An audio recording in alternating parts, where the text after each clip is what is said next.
Are you having issues after the Windows 11 24H2 update? In this video, I will guide you step by step on how you can uninstall this. The first thing you want to do is open up your settings. Now go to System, then click Windows Update. Now click on Update History. Scroll down and select Uninstall Updates.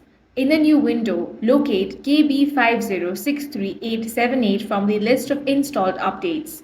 Go ahead and select that and click on the uninstall option. Confirm any prompts. Once uninstalled, you want to restart your PC to complete the process. After restarting, your system should revert to the previous stable version of Windows 11, removing the KB5063878 kernel update.